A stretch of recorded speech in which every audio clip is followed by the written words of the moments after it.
Hi Jim, we're looking ahead to Saturday's game. It's Falkirk at the Falkirk Stadium. Can I get your thoughts heading into the match, please? Yeah, again, we've been on our travels so over the last 5 or 6 weeks, and we continue that, starting with Falkirk, and then we've got another two-away games. So an intense and difficult period ahead of us. Falkirk have improved quite significantly over the last couple of months, very consistent now. And Paul Hartley, which it doesn't surprise me. They had some good players there, and Paul's obviously changed it around as well. But as I've said many times before, what we've got to do as well is make it difficult for them. So, and I fully expect the players to do that. Is it difficult coming into a game in the league after such a big game in the cup, where there's an adrenaline spike and it's such a big occasion and stuff, and then you come back into the league? Is that a difficult transition? I shouldn't think so, really. I mean, I think that what you've got to do is remember that Celtic's a one-off game, really, in the sense that the profile, being live on TV, all the kind of spotlight on it, etc. So I think the players understand that. There is a bit more of attention on it, but ultimately, you have to make sure that that's done and dusted and it's gone, and focus on the game ahead. And I think over the period that we've been here, that's the players have always managed to do that. We've had some big games in the past, and we've always managed to kind of gather our thoughts again and look forward. And I think that's what I expect to happen again this weekend.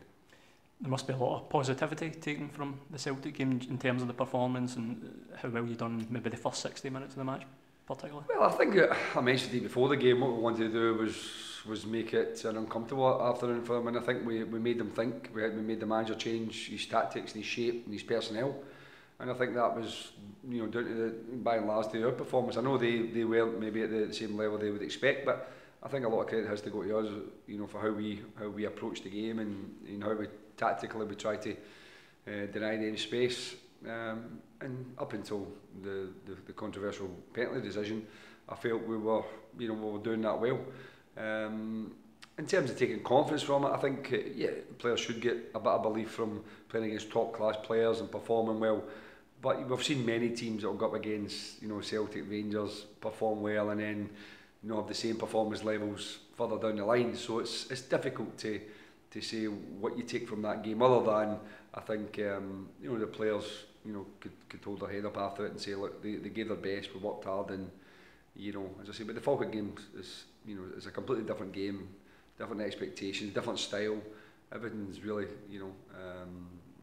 got a different aspect about it. So we have to make sure that we can look back and think some of the things we've done well, but we can't labour on it and linger on it. We need to look to the Falkirk game and deal with the challenge they present us. Falkirk, you've played them 3 times. The last time you played through there, it was a 3-0 win. I know you're talking about not looking back, but I mean it was a great result that day, and you went through there to a difficult place and achieved a great result. Yeah, we did, and we played very well that day, and certainly thought deserved the victory. But as I said, since then Paul's changed it quite dramatically. We obviously again from that game have had some players missing. So we've got some changes we've had to make as well through injuries. But we have competed really well through there. But the games are, Falkirk beat us 1-0 at Capello, we beat them 3. So it's just again, it could be a fraction of difference between the two teams really on the day. Has it been a return to normality this week with the weather and where you've been able to train? I think you were maybe allowed down in Largs on Tuesday. How has it been in terms of training this week? Yeah, well, obviously the forecast was snow again. It was snowing quite heavily on Tuesday morning, so we just thought rather than take the chance, we would book the indoor facility down at Largs, which was great, and it was good for the players to get a real good workout. And then obviously Partly was back available again from Wednesday onwards. So from that perspective, it was just good to get the players, you say, kind of back to normal again. Really, we had such a disruptive period last week. Not being able to train, not being able to travel, not getting the players together. So it was important that, as I said to you, that we get back to preparing for the Falkirk game, because it's okay, a day here and a day there, but ultimately you need to be ready for these type of games, and the preparations are really important. In terms of being ready, can you give us some injury news, team news, Jim, please? Yeah, the only one really is John Bairns back available again after being cup tied.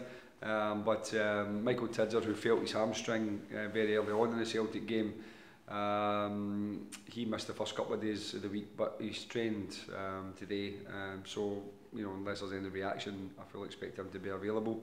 And everyone else who was involved with Celtic is available, but the guys who have been injured are still got a very lengthy injury list. Any updates on the players who are injured? I think Jai had an operation recently, is that right? Yeah, I thought we'd maybe discuss that, but perhaps not. He had an operation whenever it was, a couple of weeks ago now. Yeah, so I don't see him coming back before the end of the season. And again, it's a blow to him, a blow to us. But unfortunately, you know, there was a niggle at the back of his knee which kept, you know, rearing its ugly head really. And you know, Jai himself just kept feeling as if he couldn't really have that explosive power and pace, and that's a huge part of his game. So you know, it took a while to find it really, but ultimately there was a bit of work needed done. So he's had that done now. He started his rehab, but I'd be I'd be very, very surprised if he was back before the end of the season. It looks highly unlikely. Ross Forbes, as I said, he's similar. So you know, we'll look as if those two players will be missing for the rest of the campaign. Robert Thompson is coming on. He's getting there, but hasn't played for about 6 weeks, and then he has to get back fit again. So I would probably think another couple of weeks for him.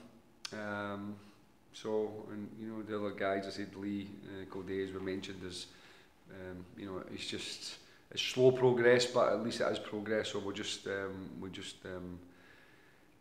keep our fingers crossed that just keeps moving forward. Luca Gasparotto, any? Yeah, Luca's, you know, he's doing 50% training really. You know, he can do the passing, he can do the light running, but the turning and twisting, because it's a muscle just underneath the ribs, any kind of sudden turn or twist, he's feeling it kind of pinching, and as a result, and obviously as a centre back, he can't go and jump and really stretch to go and attack the ball. So he's keeping his fitness levels up by doing some training. But as I mentioned, I think it's probably about 50%. So he won't be available for Saturday. It could settle down over the next few days and perhaps be available for Tuesday against Livy. But as I mentioned, we've got a bit of a lengthy injury list. Jack Iredale, who only trained very lightly last week, we kind of threw him into the squad maybe a wee bit early against Celtic, but because of the injuries, we rushed him in. But he's trained all week, so he should have that week under his belt now and should be a bit better. Excellent, Jim. Thank you very much for your time and good luck at Falkirk on Saturday. Thanks very much.